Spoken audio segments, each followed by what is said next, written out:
सानसेनि हाबाफारि लानानै दुलाराय बर' फरायसा आफादनि 52थि जोनोम सानखौ तामुलपुर जिल्ला दुलाराय बर' फरायसा आफादा तामुलपुराव गाजा गोमजायै खुंफुंदों।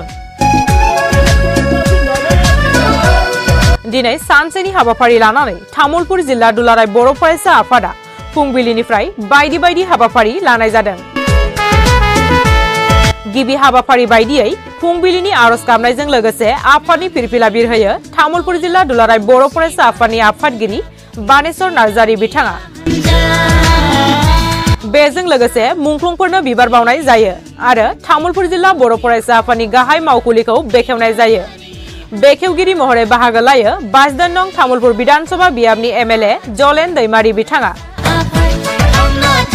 बेनि अनगायैबो फुंबिलिनि 10 रिंगायाव गेवलां मेल खुंनाय जायो आरो बेलासिनि 3 रिंगायाव तामुलपुर नोगोराव गोलाव हानजा सुरनाय हाबाफारि लायो। दिनै दुलाराय बर' फरायसा आफादनि 52थि जोनोम सान बेजों लोब्बा लाखिनानै तामुलपुर जिल्ला दुलाराय बर' फरायसा आफादाबो दिनै फुंनिफ्रायनो जोङो गोसोखांनानै आफादारि फिरफिलाखौ जोङो गिबिसिनै बिरहोग्रोनाय जायो।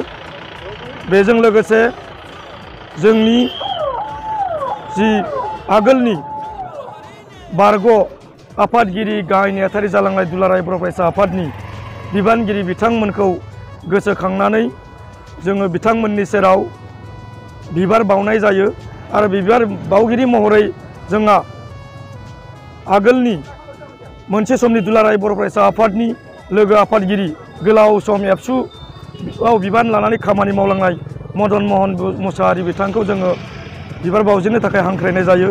बेजों लोगोसे जोङो मुंख्लंफोरखौ गोसोखांनानै दिनै 52 बोसोर जाबाय एबसुआ जोनोमनिफ्राय बेखौ जोङो मुंख्लंफोरखौ गोसोखांनानै बिथांमोननि सेरावबो जोङो आलारि बाथि सावनो थाखाय जोङो तामुलपुर बियाबनि एमएलए मानगोनां जलेन दैमारी बिथांखौ बे हाबाफारिखौ मावफुंनो थाखाय खाबु होयो। बेजों लोगोसे बड'फानि मुङाव जि बिबार बावनाय मोनसे समनि दुलाराय बर' फरायसा आफादनि नेहाथारि बिपुल कुमार बसुमतारी बिथांखौ बड'फानि जोङो बिबार बावनो थाखाय जोङो बिथांखौ बिबान होनाय जायो। बेजों लोगोसे जोङो दिनै तामुलपुर जिल्ला दुलाराय बर' फरायसा आफादा गोलाव सम मिरु दुलाराय बर' फरायसा आफादाव बिबान लानांनानै जिखिनि दैदेनगिरि बिथांमोना दिनैबो थांनानै दङ। दिनैनि एबसु आरो थांनाय समफोराव जिखिनि खामानि मावलांनाय 52 बोसोराव एबसुआ बा मावसुम हान्जा हिसाबै जिखिनि खामानिखौ मावबोबाय बेनि सायाव गुवारै सावरायलायनो थाखाय मोनसे सावराय मेलबो लानाय जायो। बेवहाय जोंनि तामुलपुर जिल्लानि बेन्दोङाव गोग्लैनाय मिरुआव बिबान लाबोनाय जिल्लायाव बिबान लाबोनाय बिथांमोनखौ लानानै जोङो सावराय मेलाबो जानानै थाङो।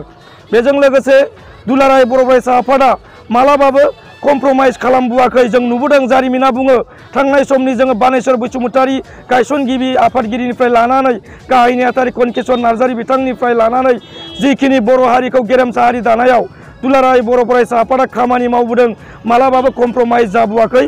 बेखौ जारिमिनाबो बुङो। जोंबो जि समनिफ्राय दुलाराय बर' फरायसा आफादाव बिबान लानानै खामानि मावबोदों जोंबो नुबोदों। दा बे लेखायैनो दिनै 52 बोसोराव एबसुआ आगान होफैबाय। बे 52 बोसोराव जिखिनि खामानिखौ मावबोदों आरो दिनैनि एबसुआ माबायदि खामानि मावलांनांगौ बेनि सायावबो गोख्रोङै खामानि मावलांनो समायखिरा लानो थाखाय जोङो दिनै 3 रिंगानिफ्राय जागायनानै जोङो 2 किल'मिटार जोङो लामा हान्थिनाय जायो। बेनि गुबै जाहोनानो जाबाय जोङो जिखिनि खामानिखौ मावबोदों बर' हारिखौ गेरेमसा हारि दानो थाखाय बिभिन्न जाथि जनगोष्ठीखौ जोङो समानै जोङो बयबो अनलायनानै थानांगौनि थाखाय एबसुआ मालाबाबो कमप्रमाइज खालामबोआखै। हिंसाखौ मालाबाबो जायगा होबोआखै। उननि समफोरावबो दुलाराय बर' फरायसा आफादा मालाबाबो जोङो फावसायनानै थानाय नङा। बे थांखिखौनो लानानै एबसुआ जे मोनसे मावसुम हान्जा बर' हारिनि थाखाय चौकिदार होननानै बुंनाय जायो। बे लेखायैनो जोङो एबसुनि बिबानगिरिफोरा दिनै 2 किल'मिटार जोङो जोंनि डिसिप्लिन जों जे गोलाव लामा हान्थिनांगौनि बाथ्रा दङ बै बाथ्राफोरखौ स्ट्रें देखायनो थाखायनो दिनैनि हान्जा सुरनायानो मोनसे फोरमान होननानै जोङो बुंनो सानो आरो बेखौनो दुलाराय बर' फरायसा आफादा बे हाबाफारिखौ लानानै जोंखौ बिथोन हरनाय लेखायै तामुलपुर जिल्ला दुलाराय बर' फरायसा आफादा जोंनि जि दखरा आफादफोरा बाहागो लाफैनानै दिनैनि हान्जा सुरनायखौ जाफुंसार होबाय।